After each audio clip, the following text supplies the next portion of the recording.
He said, and do not tanafas fi ina, and do not breathe in the vessel.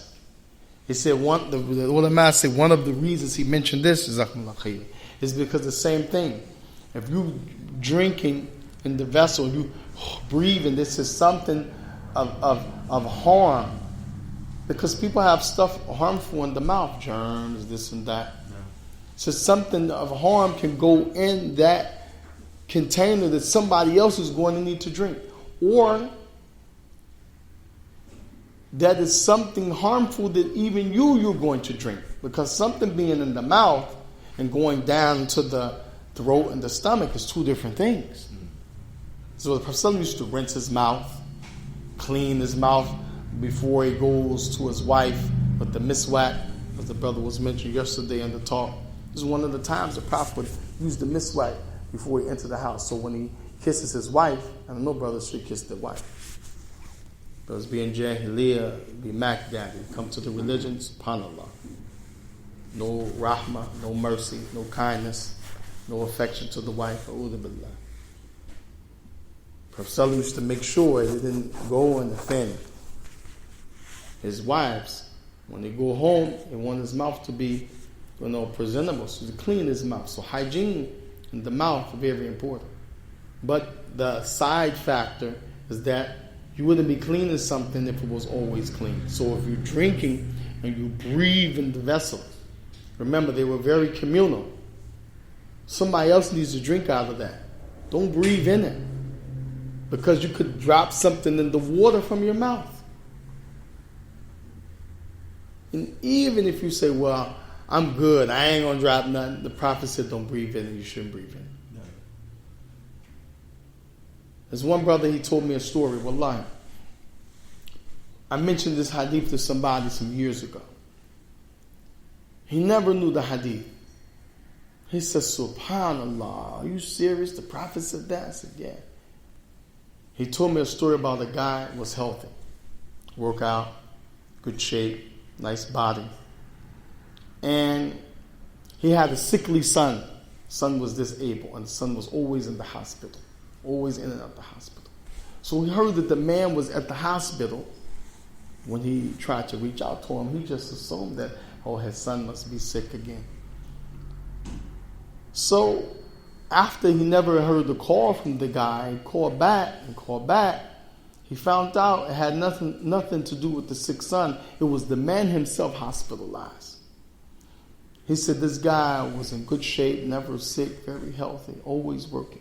So he rushed to the hospital to find out. He said the guy was very sick, could have died, had him on type of IVs and like this. He said what happened was he had some fluid get into his, let me get this right, lung. Fluid entered into his lung, and he didn't know it and collapsed. He said, and the doctors told him it was from something he was doing, breathing in something. And he said he used to drink out of jugs and containers, and he used to breathe and inhale and breathe, inhale. So the moisture from inside of the container got into his lungs and turned into fluid, and that's what happened. I said, look at the guidance of the Prophet sallallahu alaihi wasallam. Way back then he said, don't breathe in the container. From Revelation. Look what can happen to you. SubhanAllah. So wallahi, just some benefit as we were talking about the month of eating and drinking. When it comes to, lastly, the issue of taking something in the morning. Taking something in the morning. The Prophet ﷺ said, Tasahharu. فَإِنَّ فِيهِ بَرَكَةً in the Bukhari Muslim.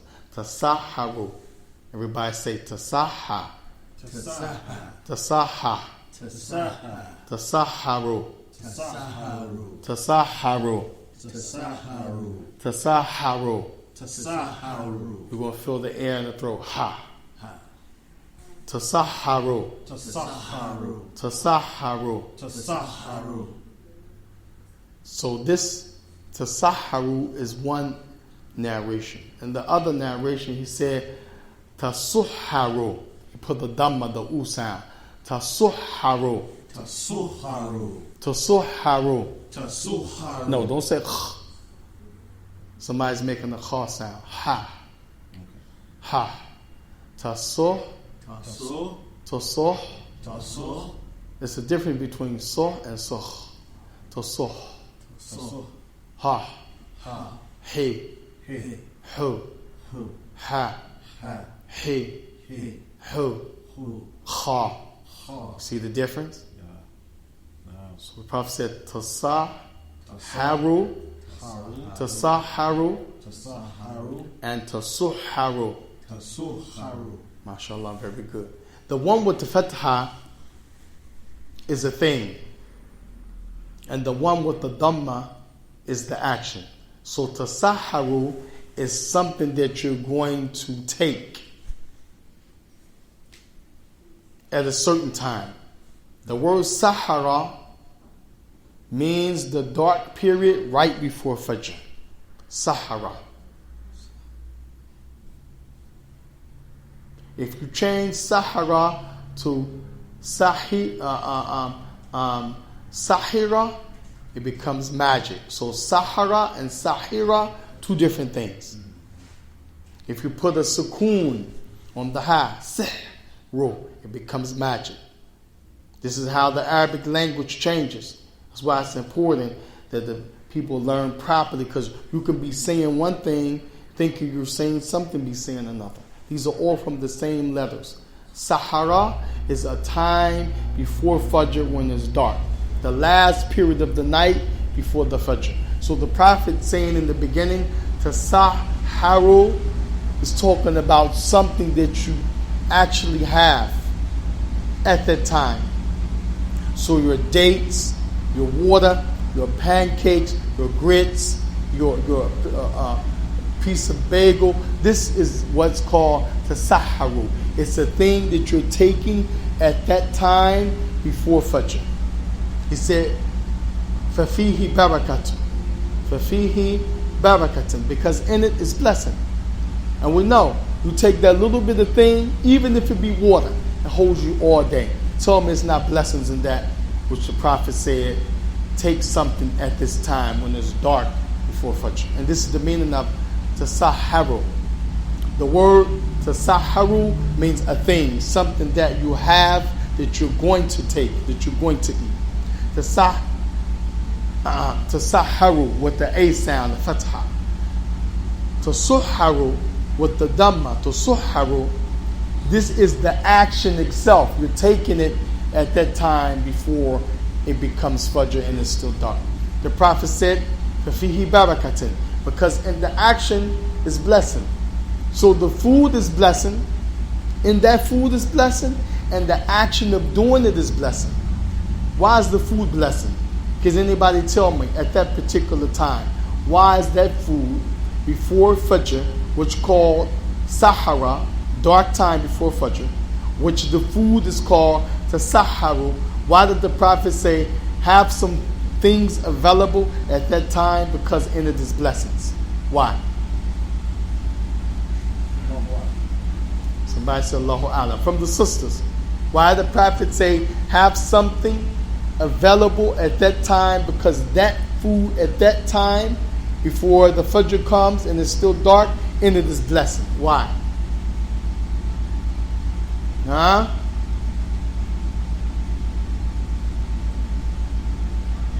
Somebody say, don't know. Because you need the energy, right? You're going to fast all day. Yeah. Imagine you go to sleep after eating at night, and then you wake up and you don't eat anything. And we do that sometimes. Those days are the roughest. You pull through, but you say, man, this one was rough. I ain't eat no suhoor. Yeah. I ain't even drink no water. Woo, this was a rough one. So the meaning in that hadith, tasaharu, fafihi barakatan, is the Prophet spoke the truth. And that food and drink at that hour, at that time before Fajr, is totally blessings. It carries you all day.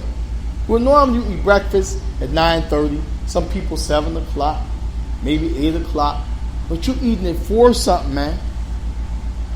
Then you got to eat lunch. Some people before lunch, they want a snack. They eat lunch. Then you're going to eat before dinner. Look at all this we need to have energy and to, be vibrant. You have that thing at that time in the morning before Fajr, which is Sahara, the dark time before Fajr. The Prophet said that thing that you have at that time, in it is blessings. And this is inside or outside of Ramadan. Because the body needs the energy. That's the blessing, the nutrients, the vitamins, the power to go on. Not eating all day. You need it.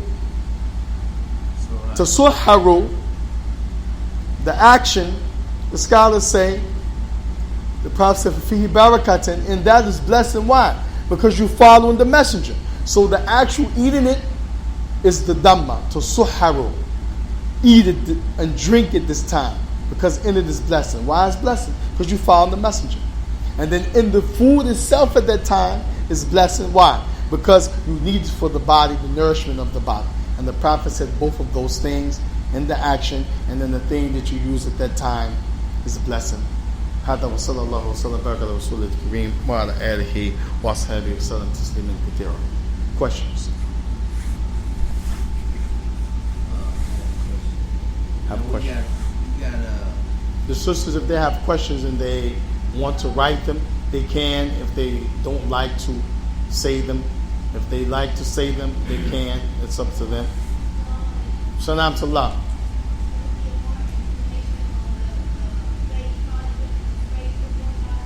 Right before it becomes Fajr, it looks like, okay, it's becoming a little light behind this purple night that we just went through. It's Fajr time. But also, there's a streak in the sky, kind of like those airplanes when they go through the sky and you look and you see the white thing behind them. There's a streak like that in the sky while it's still dark.